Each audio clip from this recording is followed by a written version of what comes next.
In Harlem, there was one man who walked like a king and carried danger in his shadow. Bumpy Johnson. Some people called him a ruthless criminal, a man who controlled the streets with fear, and others swore he was a protector, a man who helped families when no one else would. But here's the question: how can the same person be a monster and a hero in the same city? Was Bumpy Johnson a man who ruined Harlem, or a man who saved it from worse? Because behind the headlines, behind the gun stories, and the gangster legends, there's a deeper truth, a story of power, loyalty, survival, and choice. And by the end of this video, you won't just know who Bumpy was, you'll have to decide what he really was. Harlem back then wasn't just a place on the map, it was a world of its own, loud, crowded, alive, but also wounded, because behind the music, behind the bright lights, and the dreams that people carried in their pockets, there was struggle sitting on every corner, families packed into small apartments, rent always overdue, stomachs half full, and hope running low. And when you're born into a place like that, you don't grow up asking, what do I want to be?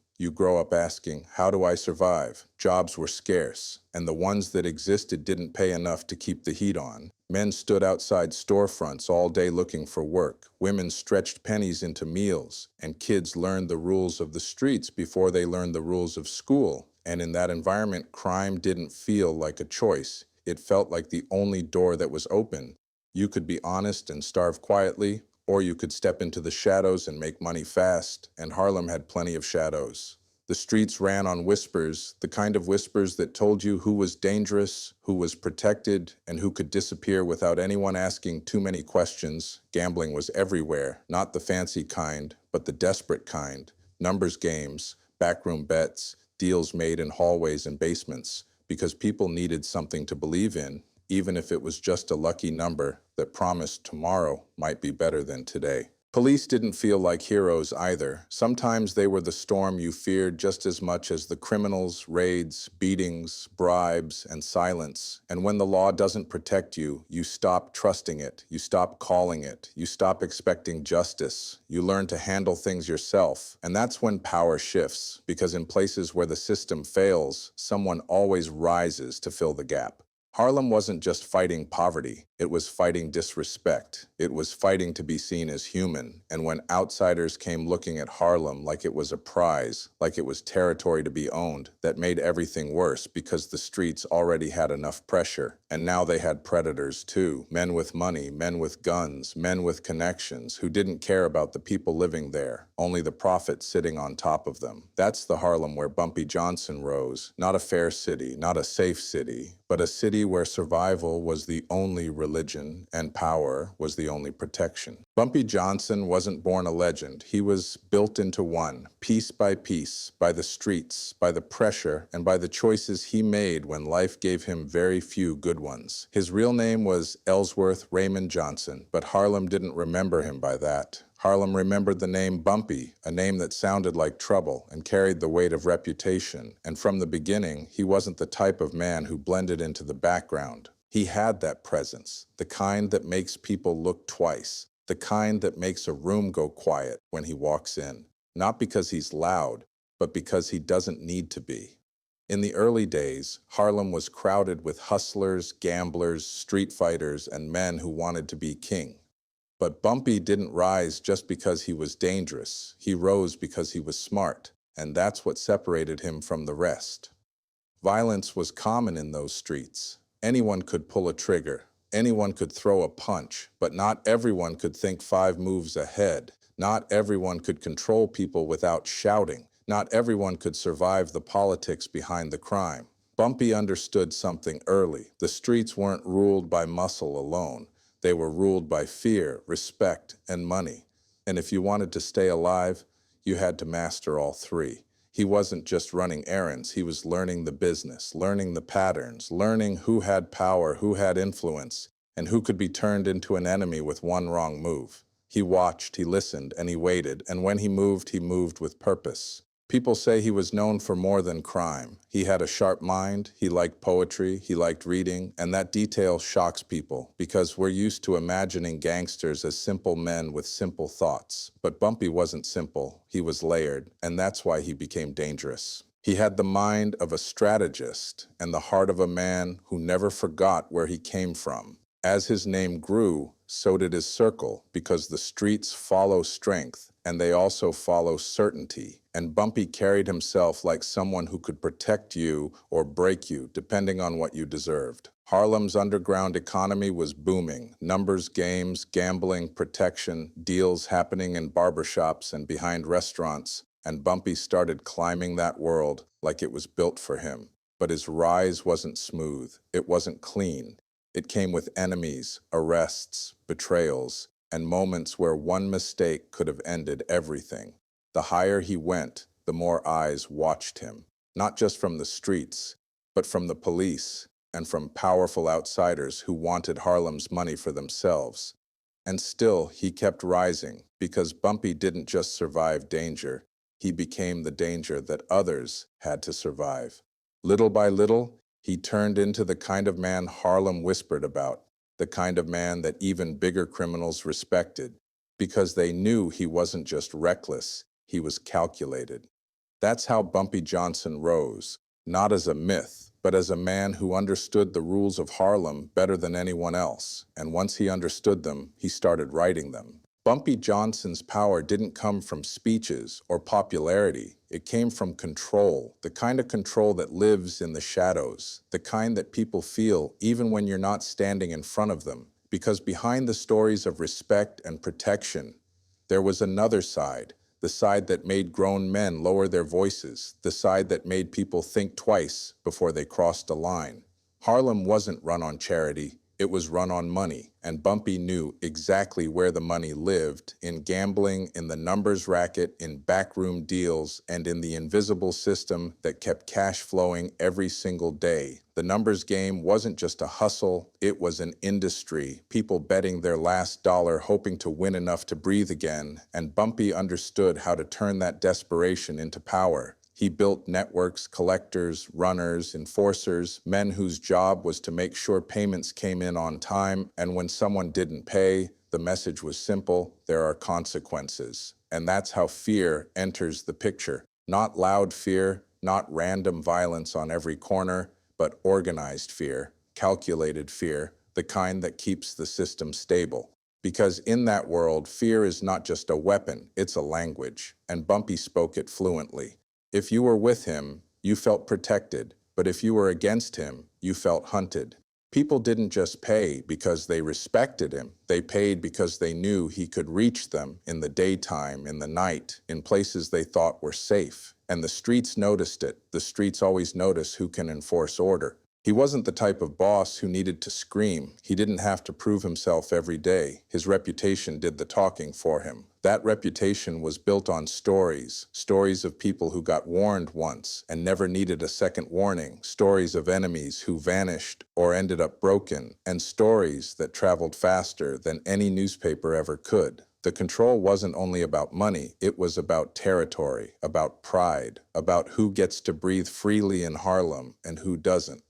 If a small crew tried to operate without permission, if an outsider tried to take a cut, if someone thought they could set up business without paying respect, Bumpy's system reminded them that Harlem already had a king. And the scariest part is, he didn't have to be everywhere. He just had to feel everywhere. That's what real power looks like. When your name becomes a warning, when your influence becomes a cage, and when even silence works in your favor. So yes, some people saw him as a protector, but never forget that protection was built on crime, built on pressure, built on control. And in Harlem's underground, Bumpy Johnson wasn't just surviving, he was ruling. Bumpy Johnson didn't earn respect in Harlem the way most gangsters did, not just by fear, not just by money, but by the strange, complicated way he understood the people around him. Harlem wasn't a place where respect was handed out easily, because the streets had seen too many men come and go, too many loud mouths, too many fake kings, too many wolves dressed like leaders, and the community had learned to judge people by results, not promises. Bumpy earned that respect because he carried himself with a certain code, a calm confidence, a discipline that made him feel larger than the chaos around him. He wasn't the kind of man who needed to bully every person he met. He didn't act like a clown chasing attention. He moved like someone who already knew his place in the world, and in a neighborhood full of struggle, that kind of steadiness looks like strength. People in Harlem respected him because he wasn't an outsider trying to use them. He was one of them. He understood the hunger, the pressure, the disrespect, and the feeling of being ignored by the system.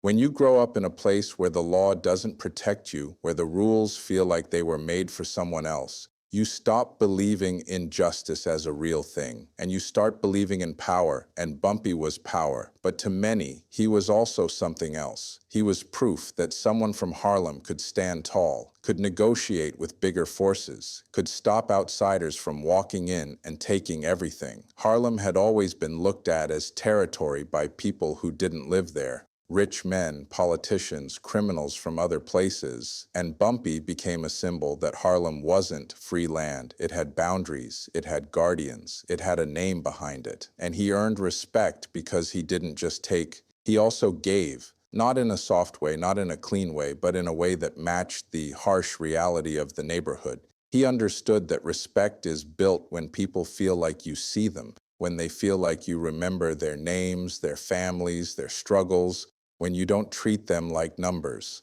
Bumpy had that reputation that he could sit with the old men on the block and talk like a gentleman, then turn around and handle business like a boss, and that dual nature fascinated people. He wasn't only street, he was sharp. People said he read books, loved poetry, and spoke with intelligence. And to the community that mattered, because it showed he wasn't just a mindless brute. He was a man with layers, a man who could understand life beyond the next fight.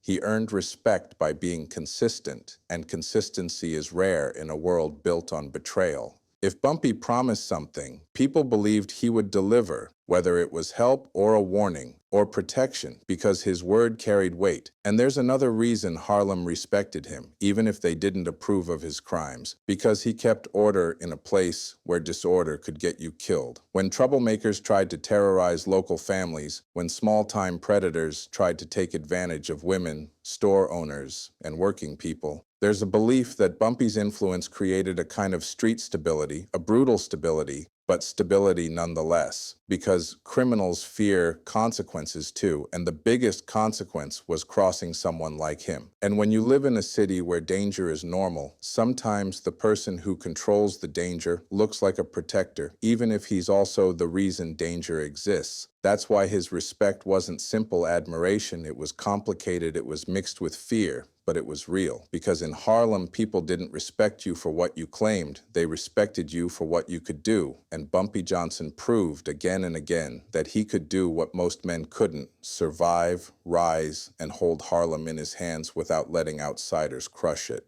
The stories of Bumpy helping locals are the ones that kept his legend alive long after the gunsmoke cleared, because those stories didn't sound like the usual gangster tales. They sounded like something deeper, something human, and that's what made people talk. In Harlem, where so many families were living one emergency away from disaster, one unpaid bill away from being thrown out, one sickness away from losing everything, even small help could feel like salvation. People would say Bumpy paid rent for someone who was about to be evicted, or handed cash to a mother who couldn't feed her kids, not in front of cameras, not for attention, but quietly, like he understood exactly what it meant to have nothing. Some stories say he would look out for old neighbors, people who had known him before he became powerful, and that he never forgot the streets that raised him, even when he became the man running them. And whether every story is true or not, what matters is that Harlem believed them, because Harlem wanted to believe them. They wanted to believe that someone powerful could still have a heart, that someone dangerous could still have loyalty, because that kind of hope makes life feel less cold. The image building wasn't accidental either. Bumpy knew reputation is currency, and the strongest kind of reputation is the one built in the community itself. If you want to rule a place like Harlem, you don't only need enforcers, you need the people to tolerate you, to protect your name, to warn you when danger is coming. And the best way to earn that protection is to make people feel like you are theirs. So Bumpy's generosity, real or strategic, became part of the machine because when people see you help their neighbor, they hesitate before they call you evil, they hesitate before they cooperate against you, and they start seeing you as a complicated figure instead of a simple criminal. Some people claimed he supported local businesses, made sure certain shop owners weren't harassed, kept things running in his territory with rules, because chaos is bad for business, and it's also bad for community support. Others said he had moments of unexpected kindness, the kind that shocks you because you don't expect it from a man with a violent reputation, like speaking respectfully to elders, treating women with a certain dignity in public, or stepping in when someone was being wronged.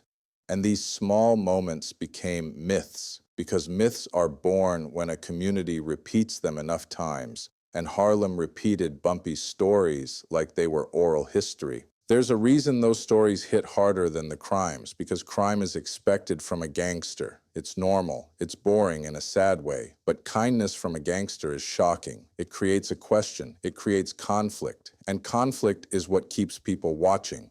It made Harlem ask, was this man evil, or was he simply a product of a city that forced men to become hard? Was he a predator, or was he someone who filled a role that society left empty? The truth is, those helpful moments also shaped his shield, because a man feared by criminals is powerful, but a man respected by the people becomes untouchable. If the community sees you as someone who helps, they'll hide your secrets, they'll turn their heads, they'll stay silent, and silence is the most valuable protection in the streets.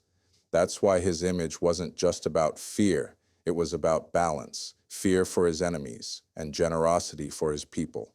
And that balance created the two faces that made him legendary. And still, even with all those stories of help, the audience has to face the uncomfortable question, was he doing it because he cared or because it made him stronger? Because both can be true at the same time, and maybe that's the real reason Bumpy Johnson remains unforgettable, because he wasn't written in black and white, he was written in gray. And Harlem, a place full of struggle and survival, understood gray better than anyone. Bumpy Johnson's name became bigger than the man himself, and that's where the protector myth was born. Because in Harlem, people weren't just watching a gangster rise, they were watching someone who felt like their own stand up against forces that were always trying to control them. Over time, the stories grew, the legends got louder, and Bumpy started sounding less like a criminal and more like a symbol, the man who kept Harlem safe, the man who looked out for the poor, the man who stood between the community and outsiders who wanted to drain it dry. But here's the uncomfortable truth. Myths don't survive because they're perfectly honest. They survive because they're emotionally satisfying. The idea of Bumpy as a protector is powerful because it makes pain easier to swallow. It turns suffering into something meaningful. It tells people, yes, life was hard, but at least we had someone fighting for us. The reality is more complicated because when you look closely, Bumpy wasn't protecting Harlem from crime. He was part of the system of crime, and he benefited from it every day. The same streets he claimed to guard were the same streets his rackets fed on. The same struggling families who respected him were also the families spending their last dollars in gambling games, chasing hope in numbers, because life gave them nothing else. If he really cared, you have to ask, could he have built a different kind of legacy, or was crime the only world he truly believed in? Some people might say he cared in the only way a man like him knew how, through money, through favors, through protection from worse dangers. But caring isn't just giving someone cash. Caring is not being the reason their neighborhood stays trapped in fear. And that's where the protector story starts to crack, because Harlem didn't become free. It became controlled, and controlled by a man whose power depended on the exact struggles the community faced. So maybe the real question isn't, did he care? Maybe the real question is, what kind of care is possible inside a violent world? Because sometimes a man can genuinely love his people and still hurt them. Sometimes he can protect them from outsiders while slowly poisoning the inside. And the scariest part is people don't always notice the poison while it's happening because it becomes normal. That's why the protector myth and the reality are always fighting each other, because one version gives you a hero and the other version forces you to admit that even the man you admire might be part of what kept Harlem bleeding. And once you understand that, you also understand the price Harlem paid, because power is never free. It always comes with a bill. And Harlem paid that bill in fear, in violence, and in generations shaped by survival instead of peace. Every king needs enemies, and Bumpy had plenty. Rival crews, jealous hustlers, men who wanted his territory, outsiders who wanted Harlem's profits, and law enforcement watching his every move, waiting for the day they could finally bring him down. And when you live in that world, conflict isn't rare, it's guaranteed. Violence wasn't always loud in the streets. Sometimes it was quiet, a warning delivered through whispers, a beating that happened in the dark, a man who disappears and nobody asks questions because everybody understands the message. But make no mistake, that violence still shaped the neighborhood. It shaped how people walked, how they spoke, how they trusted. Because when a community is ruled by criminal power, even innocent people start living like soldiers, always alert, always careful, always reading the air for danger. Harlem paid the price in more ways than gunshots. It paid in the way children learned fear early, in the way women worried about their sons growing up surrounded by men who looked powerful because they carried money and weapons, in the way normal jobs started looking weak compared to fast cash. And the enemy battles weren't just gangster versus gangster, they were battles that spilled into daily life, because every time power shifted, the streets shook and ordinary people got caught in the shaking. Rivalries meant retaliation.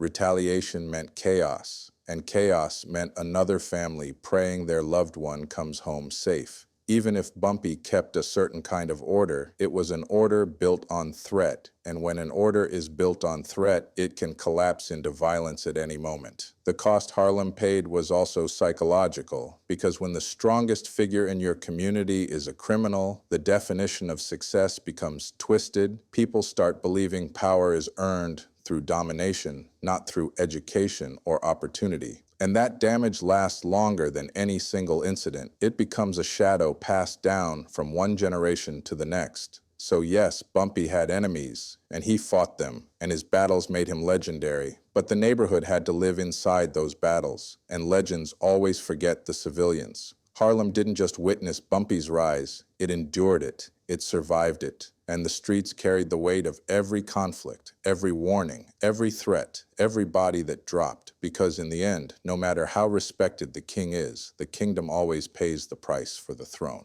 Bumpy Johnson didn't become a legend in Harlem by only fighting street-level battles. He became a legend because he learned how to survive the higher game. The game played in smoke-filled rooms, the game where power isn't decided by who's the toughest, but by who's connected, who's protected, and who understands politics better than everyone else. And that's where the mafia connection enters the story, because Harlem wasn't just a neighborhood, it was a gold mine, money moving through gambling, numbers, protection, and underground business every single day, and powerful outsiders always wanted a piece of it. But here's what made Bumpy different. He didn't simply get swallowed by bigger organizations. He positioned himself like a man who could be negotiated with, not replaced. The mafia had reach, money, influence, and violence on a level the streets couldn't compete with. But Harlem was complicated, and outsiders didn't always understand it. They didn't speak the language. They didn't know who to trust, and they didn't know how quickly the neighborhood could turn against them. Bumpy became the bridge, the man who could keep Harlem profitable and stable without it exploding into chaos. And in a world where stability equals money, that makes you valuable. Power politics is about leverage, and Bumpy had leverage. He had the loyalty of locals, the fear of rivals, and the control of operations that couldn't function smoothly without him. That's why his relationship with bigger crime figures is remembered as more than just working together. It was a chess match, an understanding that if Harlem was going to make money, it needed a king on the inside, and Bumpy played that role with skill. He wasn't just collecting cash, he was managing pressure, balancing different forces, making sure the streets stayed quiet enough for business to continue. And when you're controlling territory like that, you're not only a gangster, you're a politician, because every decision creates allies and enemies at the same time. One wrong move could trigger a war, one insult could cost lives, one betrayal could erase everything you built. And Bumpy survived because he knew when to fight and when to negotiate. That's the part most people forget, that a lot of criminal empires don't fall from bullets. They fall from ego, from bad alliances, from refusing to bend when the situation demands it. Bumpy's strength was that he could bend without breaking, he could play tough, but he could also play smart, and that's why his name stayed relevant even when bigger names were sitting at bigger tables. His connection to organized crime made him more feared, more protected, and more dangerous. Because now he wasn't only backed by Harlem, he was backed by influence beyond Harlem, and that kind of backing turns a local boss into a permanent problem for anyone who wants him gone. But no matter how strong a man becomes, no matter how connected he is, time eventually collects its debt, and Bumpy Johnson's later life reminds you of that truth, because power doesn't make you immortal, it only delays the fall. His downfall, like many in his world, didn't arrive in one dramatic explosion. It came through pressure, through the law closing in, through enemies circling, and through the unavoidable weight of a life built on crime.